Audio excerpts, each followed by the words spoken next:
those other guys. The Finger. You're listening to Z-Talk Radio Network.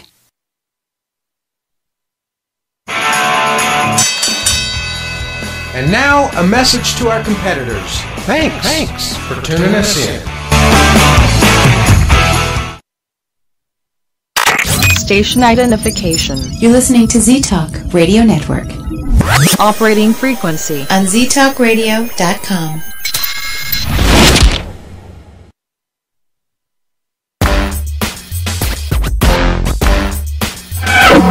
You know, if I can maneuver into a tight parking spot at the mall, I'm pretty much sexually satisfied. And I've been to the mall twice today already.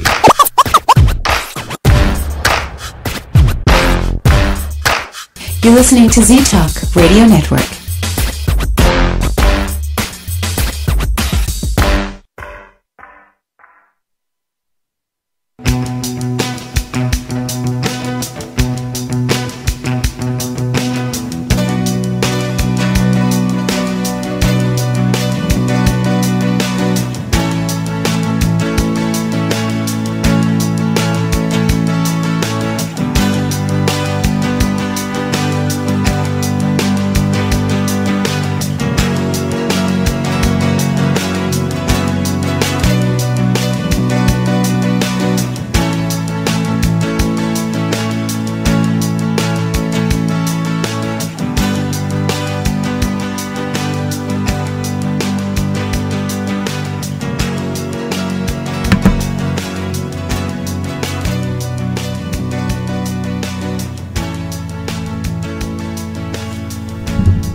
Engage your brain and enter the mind's eye on Z Talk Radio. I'm your host, Brian Turnov, and on this lovely October 7th, 2014, we have a great episode for you. Every now and then, we like to peer into the strange, the supernatural, and the esoteric. It's the beginning of October, and we are right around the corner from Halloween, so we've invited a special guest to help us chime in this festive season. Joining us momentarily, preeminent expert on all things ghostly and an internationally recognized expert on paranormal research, Joshua P. Warren, aka Dr. Supernatural, who is famous for his discoveries of the unknown.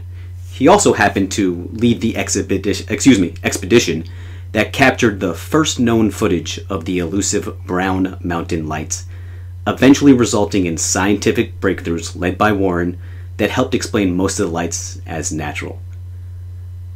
You've seen him on the Travel Channel, History Channel, National Geographic, Discovery, and Sci-Fi, amongst others. He is also the author of more than a dozen books, but on this edition, we'll talk about his latest, It Was a Dark and Creepy Night. Real-life encounters with the strange, mysterious, and downright terrifying. There were only 3 rules when he started writing this book. They had to be true, they had to be short, and they had to send a shiver down your spine. In just a few short moments, you'll hear in eerie detail a casket full of weird and spooky tales about ghosts, UFOs, cryptids, angels, demons, ESP, interdimensional contact, and much more. Keep listening after this quick commercial break on The Mind's Eye when we're joined by Dr. Supernatural, Joshua P. Warren.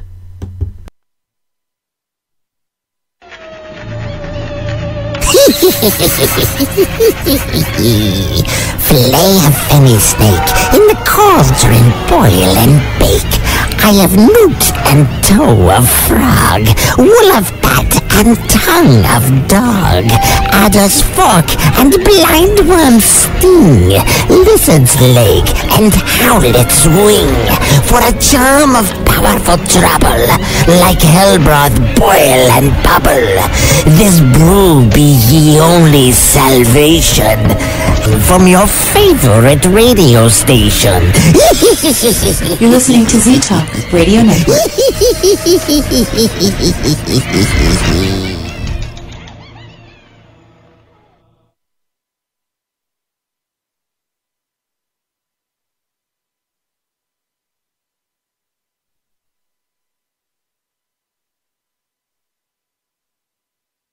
Hi everybody, this is Tim McGraw for RAD, recording artist, actors, and athletes against drunk driving. You know, I spend a lot of time on the road and I see some funny things out there, but one thing that's not so funny is someone who's about to drive drunk. So take the keys and be a friend, because friends don't let friends drive drunk.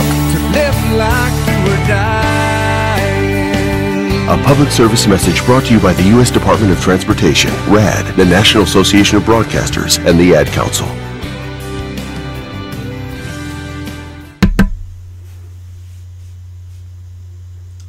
We're back on the Mind's Eye with the man, the myth, the legend hunter, Dr. Supernatural himself, Joshua P. Warren.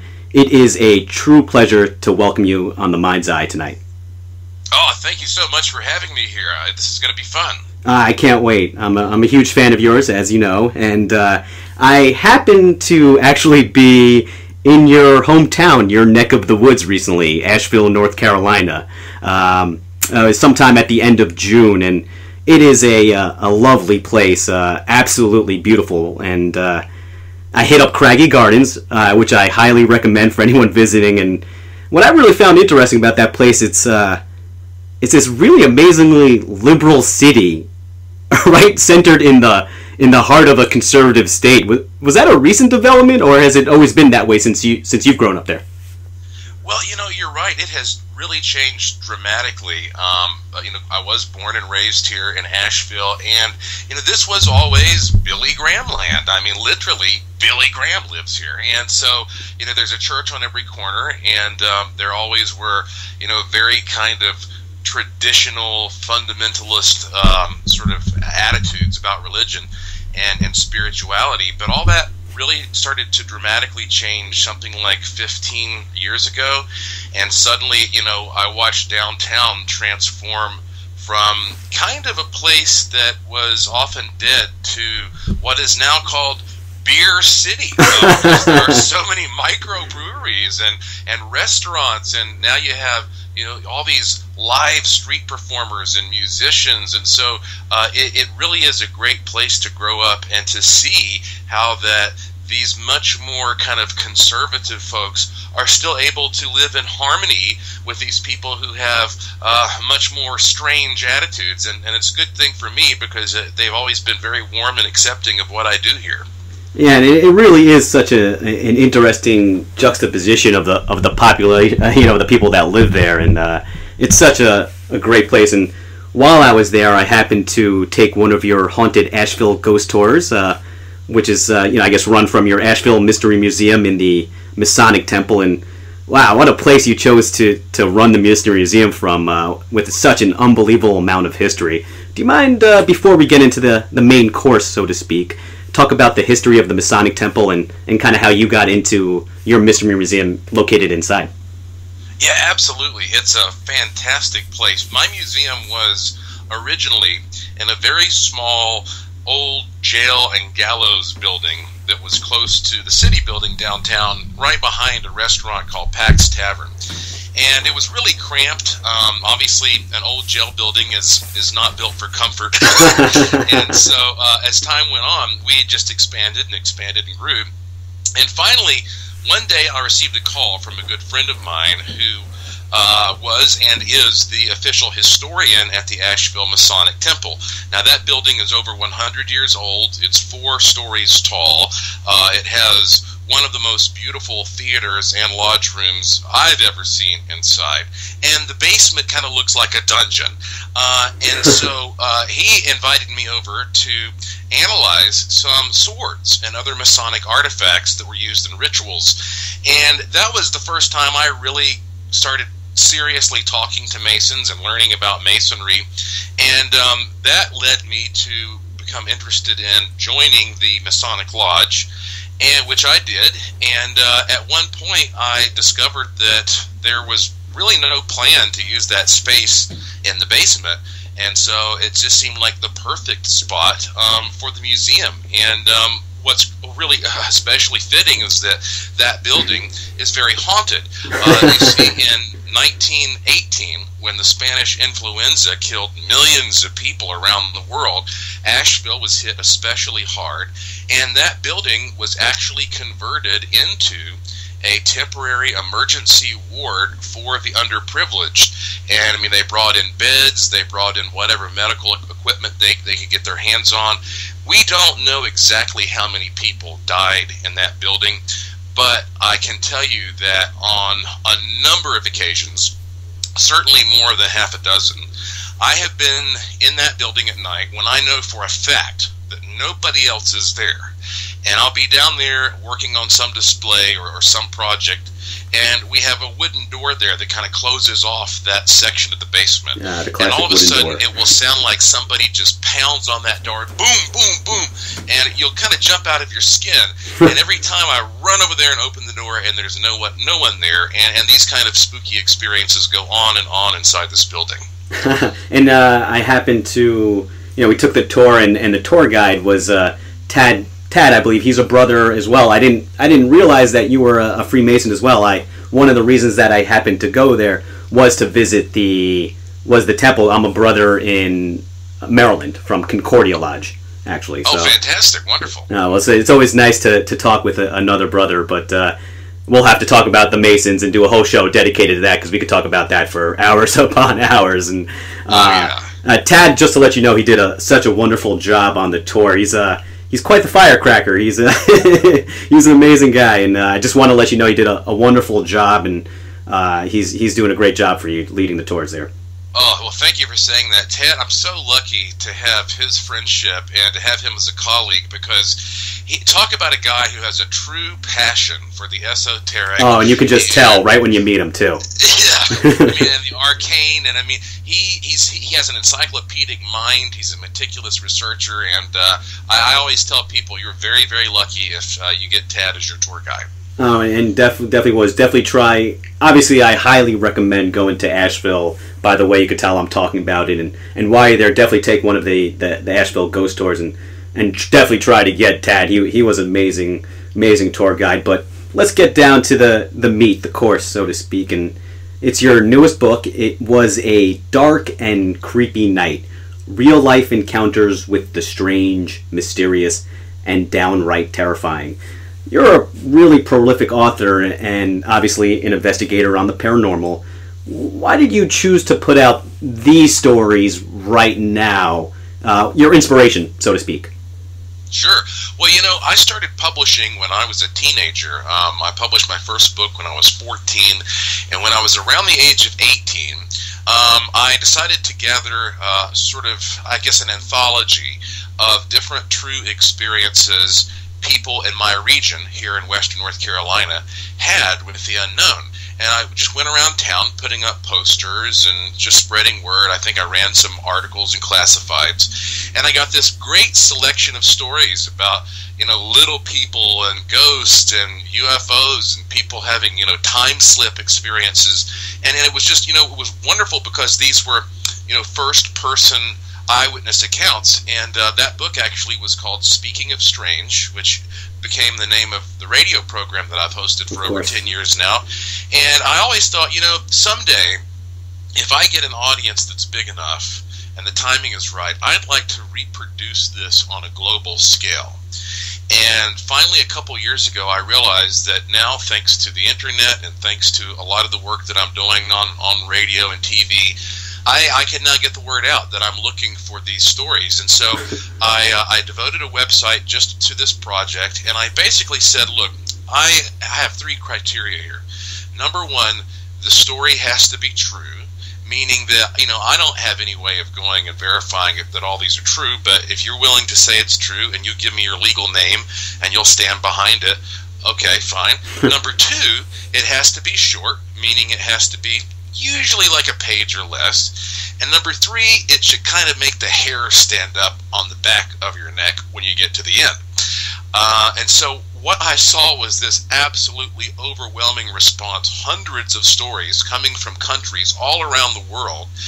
And they span, the spectrum of what we would call ghosts, UFOs, cryptids, ESP, synchronicity, the angelic, the demonic, and my favorite category, the other category, which means we don't know exactly how to classify some of this stuff.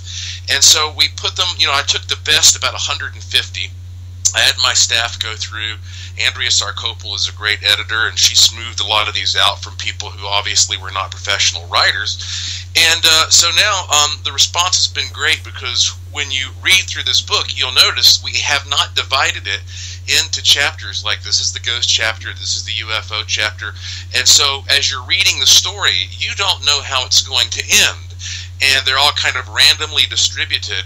And what I found is that it's a much more realistic way of sort of reliving the events that the eyewitness went through, because at the time you're experiencing the paranormal, you usually don't know what's happening. It's sort of confusing at the time. And this layout captures that and makes these stories seem even more realistic than they usually do when you read this sort of thing. Yeah, the stories really are brought to life with all the different kinds that you're talking about, and I love the fact that the book is short and sweet. It's perfect for the campfire, and obviously now for the Halloween season. And I guess since it is that time of year, we should give the listeners a little flavor of what they can expect from the book. And obviously, like you said, there's way too many stories to go through right now, obviously, but let's do a little cherry picking, if you don't mind, and give them some different examples. I moonlight as a paranormal investigator. We specialize in hauntings, so selfishly, I want to start in that area. What and why was your favorite, or I guess maybe your most beloved ghost tale from the book? Yeah.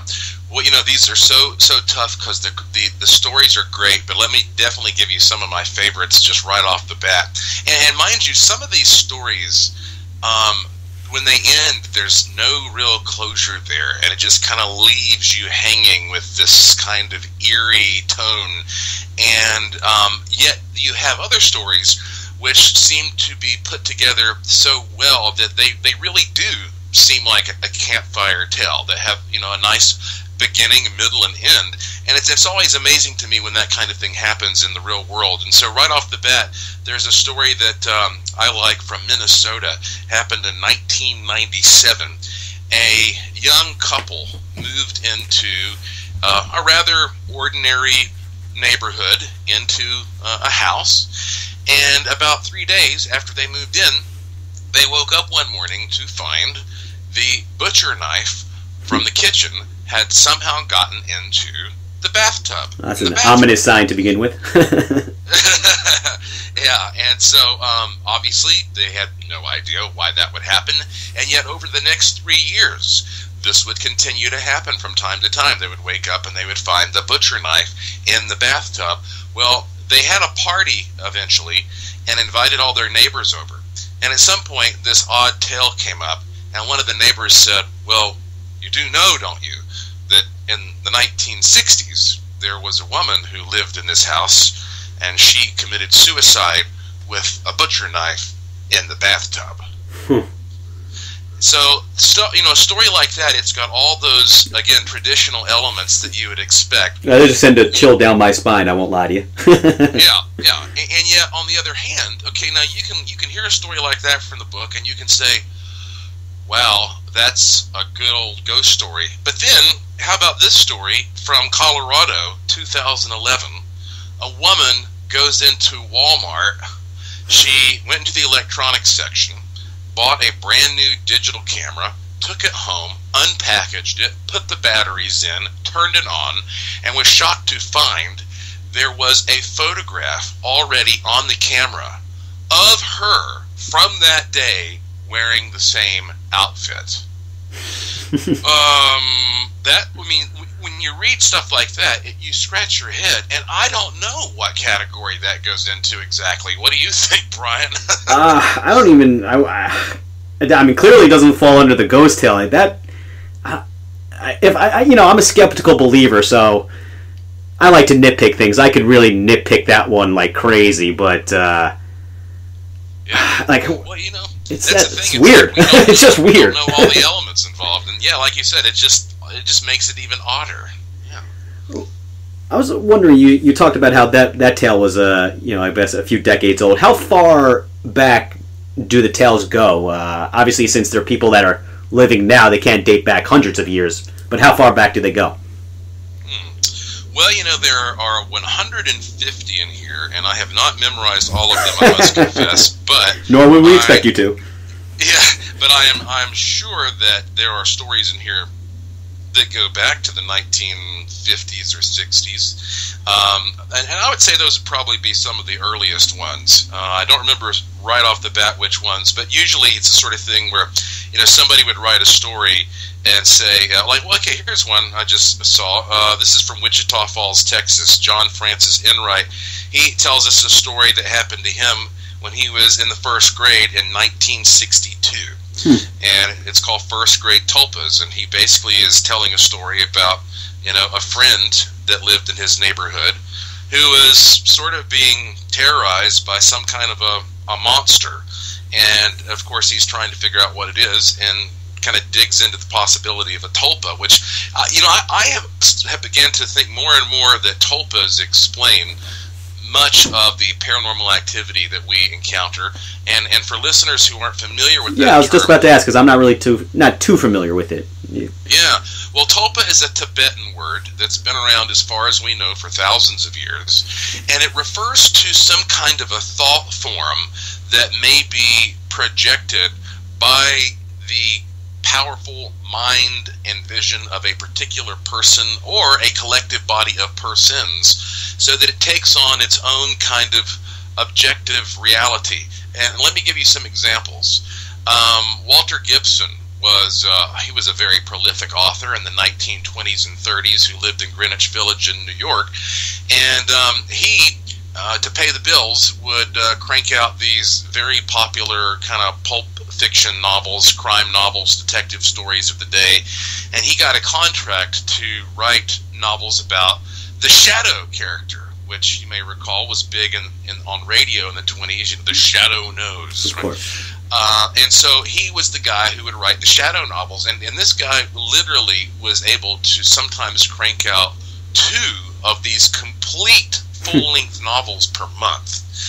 And so he was sitting there in this kind of dingy house by himself, focusing so intensely on these characters that for many years after his death, people who lived in that house swore that it was actually haunted by his fictional characters. That they would see the shadow dashing down a hallway or some villain whipping around a corner.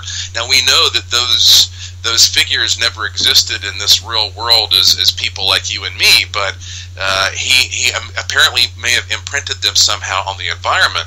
And this same concept we find in the 1970s used by the Canadian researchers who tackled what's called the Philip experiment, where they wanted to see if they could create a ghost by first creating a profile of a ghost. And they sat down and they said, well, his name's going to be Philip, and let's say he was born in France in the 1400s, and he was a medieval aristocrat, and this was his favorite color, and this was his favorite food, and this is how he died.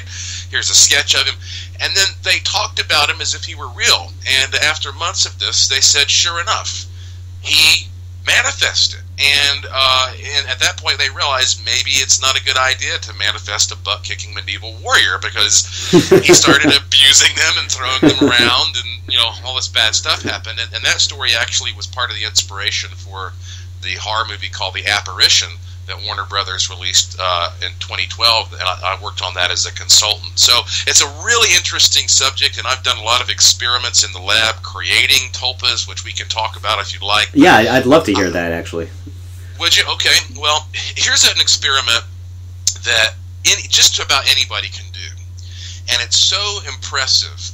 I hope that you and everybody else listening will try this out, because I'd love for you to email me the results. All right, excellent little experiment on the mind's eye. I love it. Yeah, oh yeah, and this was one that startled me. I didn't expect these results to be this clear. So, the idea again behind the tulpa is that maybe somehow you can imprint these things in reality, which can be observed by another party. And it could be, say for example, let's say I buy 100 acres of woods, and I go through those woods with a fine-tooth comb, and I know there's no Bigfoot out there, but I start telling everybody there is. And I implant this idea, eventually people will start seeing Bigfoot, and by golly, they'll bring back pictures of Bigfoot, you know.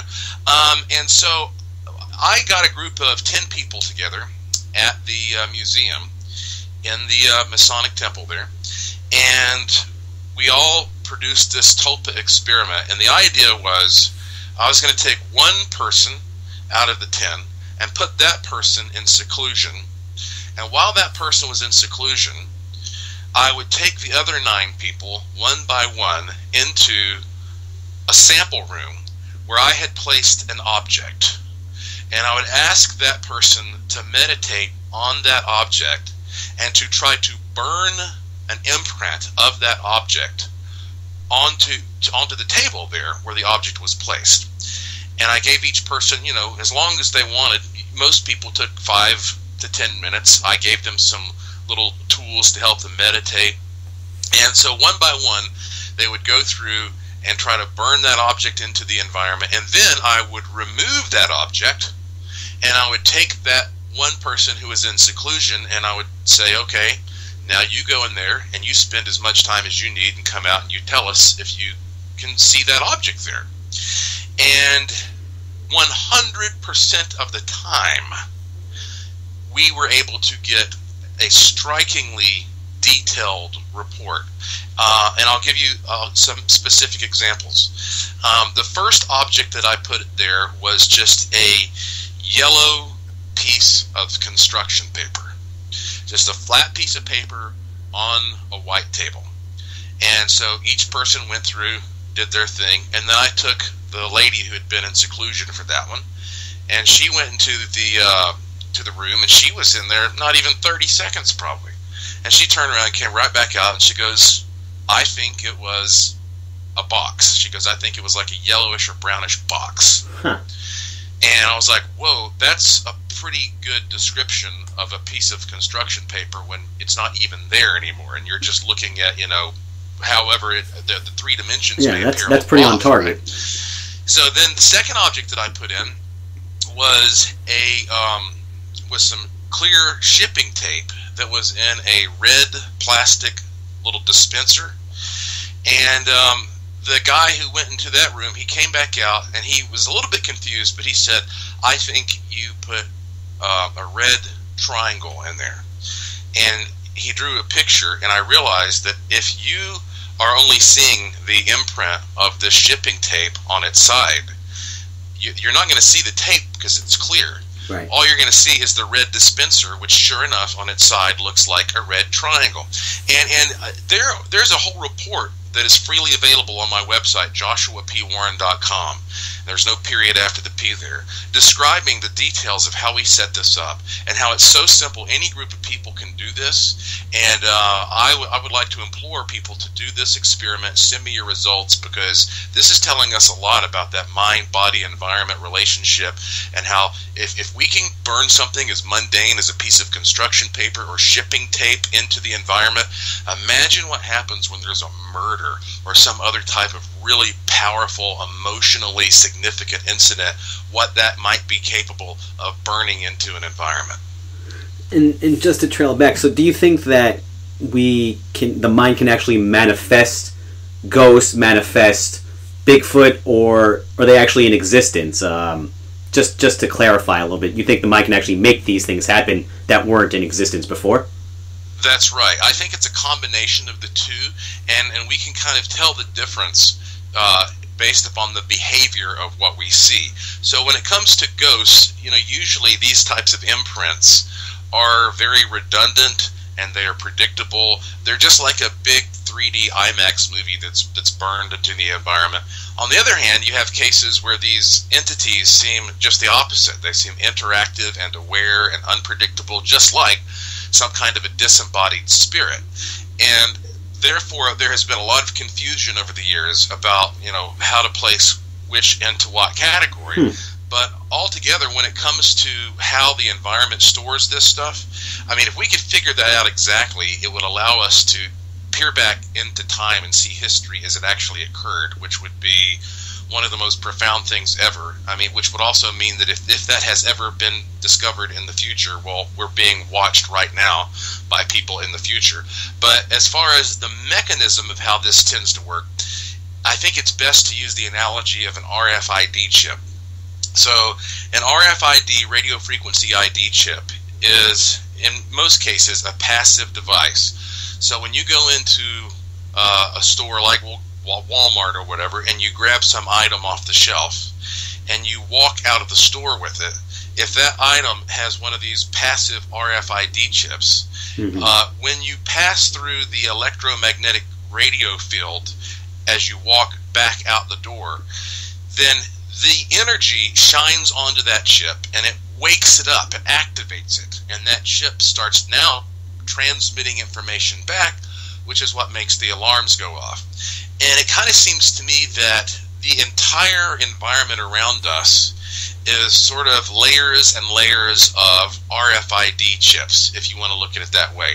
All of this sort of passive information is recorded all around us. However, at certain times, if a person shines his or her consciousness on this section of memory, then it awakens that passive information, and that begins to project back to the observer, especially if that person's consciousness happens to be a frequency that matches the information.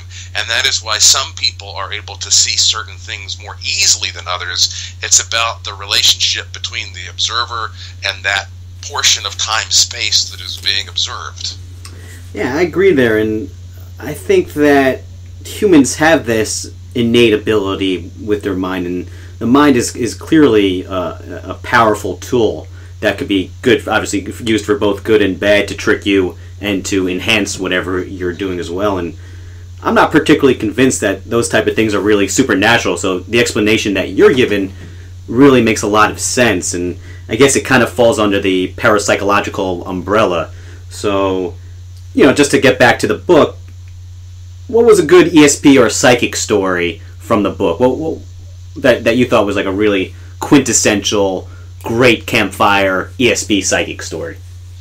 Well, actually, one of the shortest stories in the whole book, it's just a few sentences, I really enjoyed, because it makes a point about how minds are connected, and it does it very succinctly. This comes from Dallas, Texas, a man named Ernest E. Jonas Jr., and he writes here, "My grandmother lived in San Antonio, Texas. She was asleep in bed around 10 p.m. when she abruptly awoke, sat up in bed, and blurted out loud my nickname, Bubba." 400 miles away in Dallas, Texas, I was wide awake in my bedroom when I could clearly hear her voice call out my nickname. My door was open and the sound came from the hallway. And a very short tale, but to me, I like the simplicity of that, because it's this kind of thing. It's like, for one reason, why would you make that up? It's just such an odd little thing. Yeah, it's very simple too. It's nothing extravagant, so to speak, when it comes to that. Yeah, and it's just like, but it shows you how that the mind-to-mind communication, and maybe how the environment connects all of our minds together, is the real key to understanding ESP and psychic phenomena.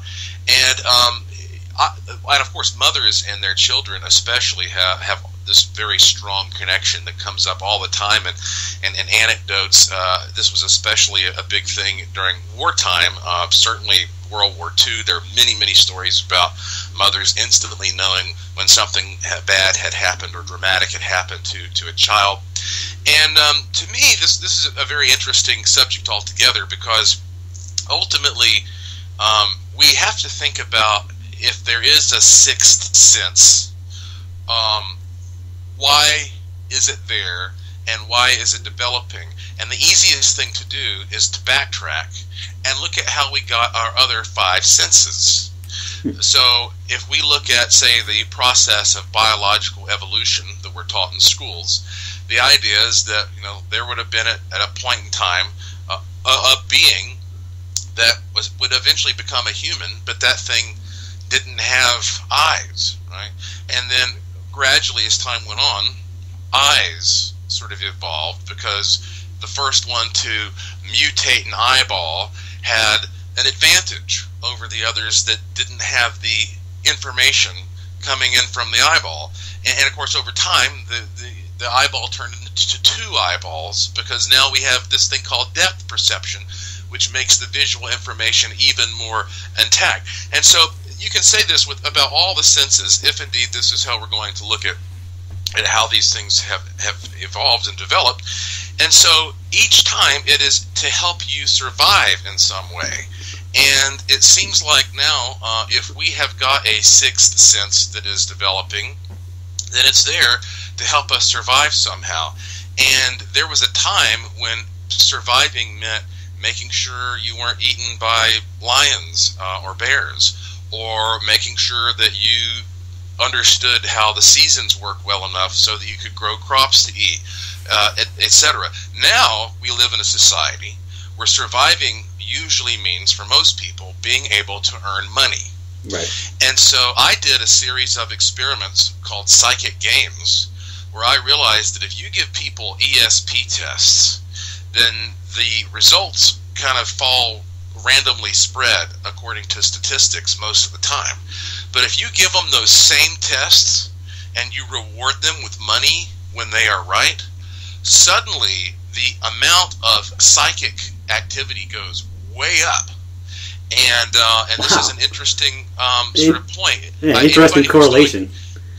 Anybody who's doing ESP tests should incorporate a financial reward, and you'll see that it works, because that is the purpose of advancing the psychic sense.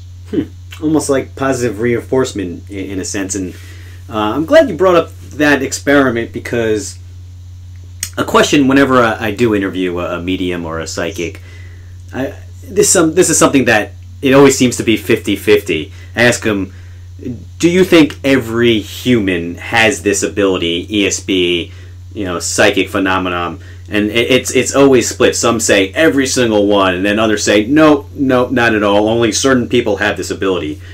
Since you brought it up, where do you fall on that line? Well, I think that everybody, and I guess you can never honestly use the word everybody, because of course, there are some people who are colorblind, for example, and they can't see all the colors that most people can. But generally speaking, I think that everybody has some level of psychic ability. And what I mean by that is that enough tests have been done by people who are much better informed at statistics than people at the Rhine Research Center or the Noetic Sciences, who they use all the protocols with random event generators and so on, and they've gotten some pretty solid proof by the standards of anybody who's objective and scientific enough to sit down and really analyze them, that humans do have an ability to get an edge over what the odds are. And that's something that all humans can possess. The question is, how far does it go? And it's kind of like any other talent. I mean, anybody can sit down and push keys on a piano, and you can call that technically, I guess, playing the piano. But, how many people can sit down and rattle off some, Rachmaninoff? Well, not only does that take a natural ability, but it also takes some practice and some confidence. And so what I have discovered personally is that over time, I have become, I think, more and more psychic, as anybody can, by acknowledging that these things exist, and by trying to train myself. And there are things you can do to train yourself to start perceiving more. And when I started out in the paranormal field, I always just had my nose glued to meters and data readout, and I still do that. But I also understand now that we're fooling ourselves if we think that somehow is the paramount example of scientific knowledge, because every instrument that you use was created by a human, it was assembled by a human, it was put together to be used by a human, it's being interpreted by a human. You cannot remove the human element from this, no matter how many gadgets and instruments that you have. And therefore, it's about striking a balance when it comes to documenting things, acknowledging the importance of the human experience, but trying to use tools to give us common ground to have these sort of meaningful discussions about what may be happening here that we share in common. Yeah, a best of both worlds, and I really couldn't agree more with you. And I've always said as an investigator that the mind is the best tool you have. So that has to be incorporated into every aspect of investigating. But we're digressing a little bit. I know. I apologize for getting you off the beaten path here a little bit, but. Oh, no, I think it's great. I mean, to me, this is what this book is about, you know. I mean, because it's one thing to just say that this is a book of stories that you can read for entertainment. It's got that. But also, if just one or two of these stories is actually true, the implications are profound.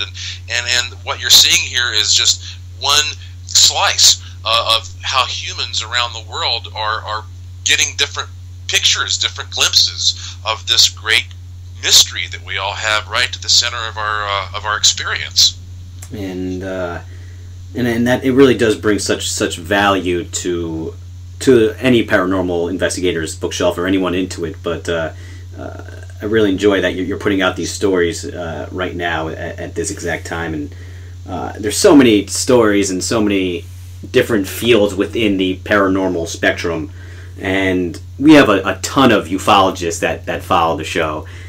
So I don't think I'd be doing my due diligence if I didn't ask you about a good UFO story from the book, if you don't mind sharing. Absolutely. You know, in fact, I really love this particular story because it's different than anything else that I think that I've come across. This is an experience that a man named Don Warwick reported from Maricopa County, Arizona, 1982. He was a hunter, and he was hunting at Table Mesa late one afternoon and was headed back to his camp on this kind of narrow dirt road. And that's when he saw up ahead some kind of a strange light. At first he thought it was a truck coming toward him, but as he got closer he realized that the light was staying in the same place. And when he got an even better view, he realized this looked like obviously some kind of a spacecraft that was sitting there more or less in the desert. And he, of course, had a nice scope on his rifle. And so he looked at the scene through the scope and saw these very clear gray-type aliens with the spindly bodies and the big oval-shaped head walking around this spaceship. And at one point, suddenly, one of the creatures just sort of stopped and looked directly back at him through the scope. It was almost like this moment of realization when all the aliens, they were aware suddenly there's a guy there.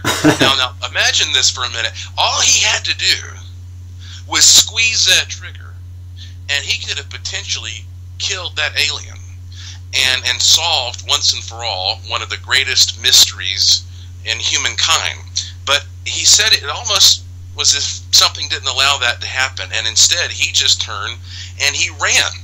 And as he was running in this, very kind of understandable human panic. Yeah, I don't think anyone's going to blame him for that one. No, not at all.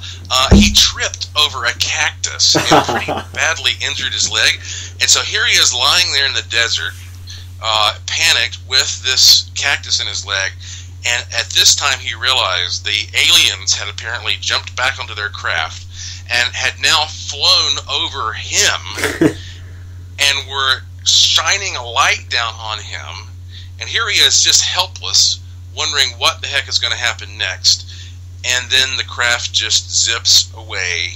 And he basically went on to say that, he had no explanation for how that things transpired the way they did, but this pretty much remedied for him any doubt that there are alien visitors out there.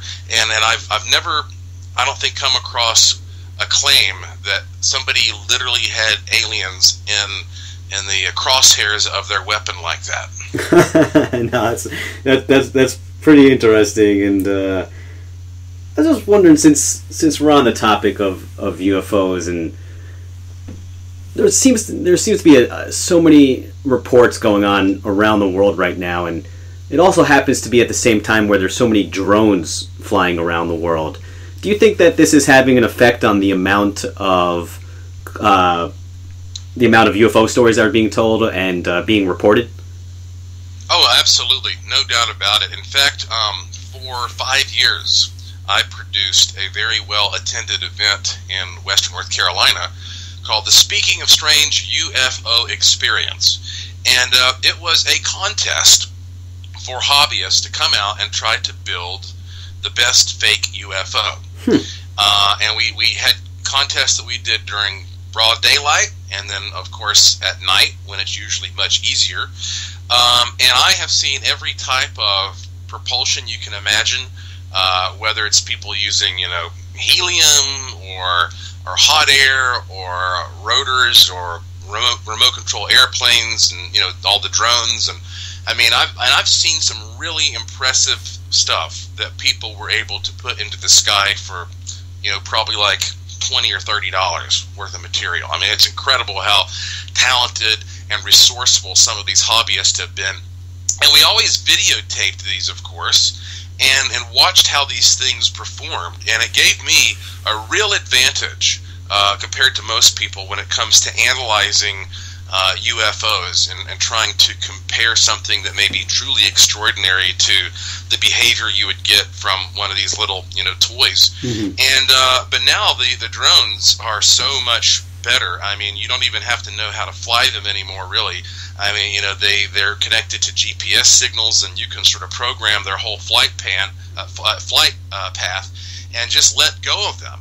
And they can perform these amazing maneuvers. And so as technology continues to advance, it's certainly going to become harder and harder to tell the difference. As a matter of fact, my wife just showed me a really funny video the other day. Some guy had taken a drone and put a Grim Reaper costume on top of it, and you could not see the drone at all. All you could see was this horrifying Grim Reaper floating through the air and chasing people down. Now, if you didn't know any better, you would swear that you'd seen a ghost there. And if you had something like that 100 years ago, you could have probably ruled the world with it. So yes, it's getting tougher. But I, on the other hand, I've never seen an alien. At least not. I didn't know I was seeing one. If I did, let's put it that way. But I have seen some incredible UFOs, and one in particular was in Laughlin, Nevada, about 2007. I was out in the desert with some third-generation night vision goggles, and saw a V-shaped craft that was gigantic, that was only visible in the infrared spectrum through the night vision goggles. Wow. There were 3 other guys there. We all watched it together, and it took it a couple minutes to go from one side of the horizon to the other. And I don't know if that was some secret military craft or if it was something from another world, but what I can tell you is that it was a very eerie feeling, and I felt confident that whatever I was seeing at that moment is something I wasn't supposed to be able to see. But the goggles gave us that advantage. Oh, unbelievable. And, to me, extraterrestrial life seems almost, it has to be a mathematical probability for us to be the only thing in this world. A, is depressing as hell, and B, mathematically doesn't really make any sense. So I definitely think some of the UFOs can be attributed to aliens, even though I would say probably 99% of them don't. Well, what about you? Do you think the majority are built by humans, or are human made, or do you actually think there definitely are some aliens coming here and visiting us? Since we're on the topic. Yeah, well, I would say that certainly most of the UFOs that are seen are just misidentified conventional craft, and I know how easy it is for people to make mistakes interpreting things when they really want to see something. I mean, I've spent many years, for example, investigating the Brown Mountain Lights. Yeah, I was just about to bring that up. I'm glad you brought that up, because that sounds like it's like perfectly related here.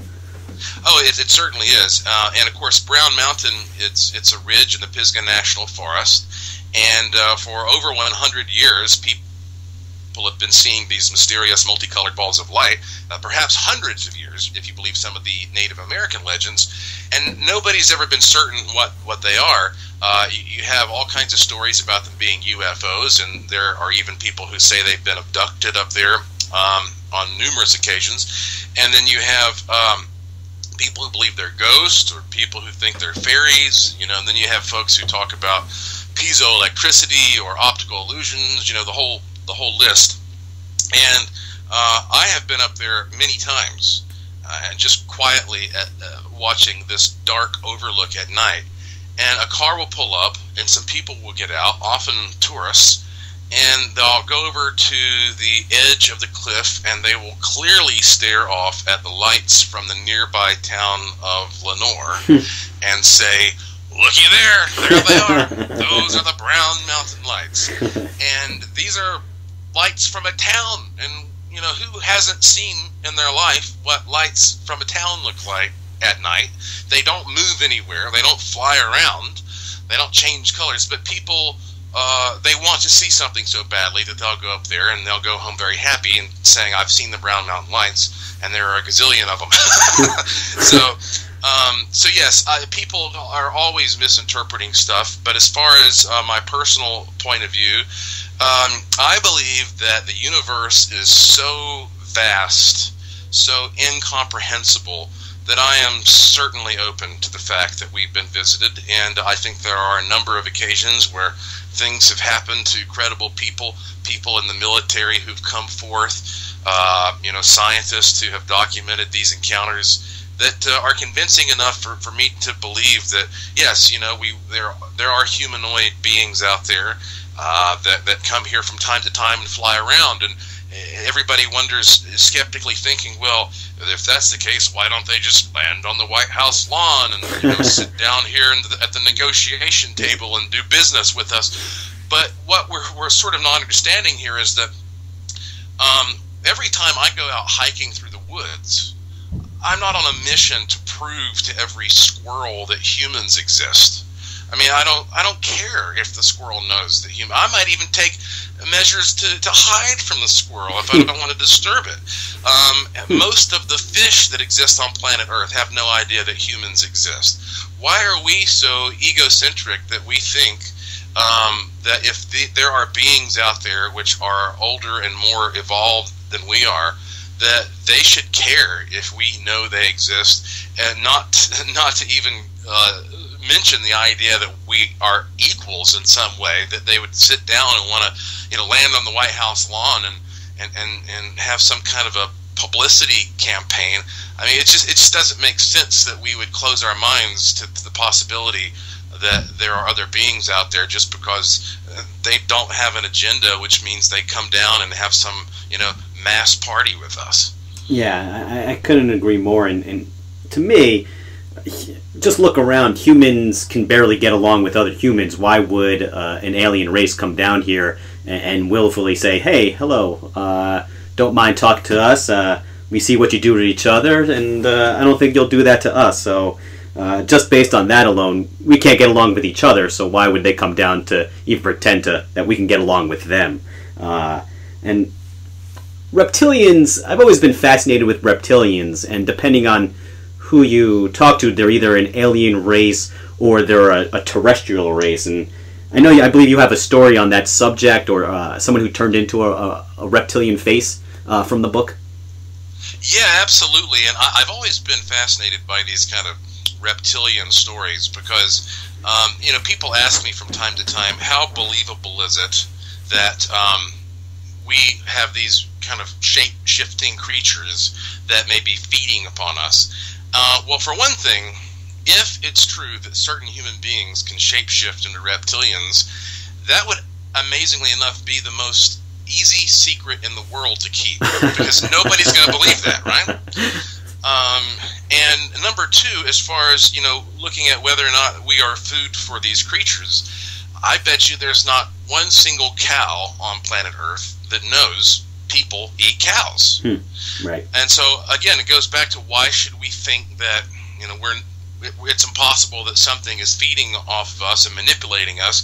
So there's this lady named Beverly Karen who had an experience in 2010, and she was at a social function at the local Elks Club, and she was just sitting there talking to a lady at the table, a woman she'd never met before, and she says, suddenly, one of the pupils sort of compressed vertically, as she put it, from the sides to resemble those of a snake or reptilian, and there was a moment where she kind of dropped a shield which cloaked her real appearance, and she said that she was able to see that this was one of these, reptilian-looking women. It was just a little flash, and she, of course, was freaked out by this. It still haunts her dreams. There's no, further context for what happened here. And when I read these kinds of stories, I wonder how literal that is. Meaning, are we talking about something that physically is able to change its structure, its molecular makeup? Or are we talking about something that opens up in the mind of the observer that allows them to perceive something that most other people cannot perceive? So that is to say, if we were sitting around in a bar and we might look over and you might say, well, there's an attractive lady, and I might say, I don't find her attractive at all. We're looking at the same person, but we're seeing that person differently. And so it could be, is this a subtle thing in the mind of the observer, or is this something that is much more physical? I don't know the answer to that, but I think that's a really good question. And I know you're trying to, and I think if anyone's going to be able to, you're definitely on that list. And unfortunately, we're burning moonlight here and only have a couple minutes left, and I feel like we barely scratched the surface. We didn't even talk about cryptids, angels, and demons. So the listeners definitely, I highly recommend getting the book, and there's definitely a little something for everybody, no matter what your flavor is in the paranormal field. And before we let you go, just tell me, what's the rest of your year shaping up like? Oh, goodness. Well, October is always the busiest time of course for me every year with Halloween.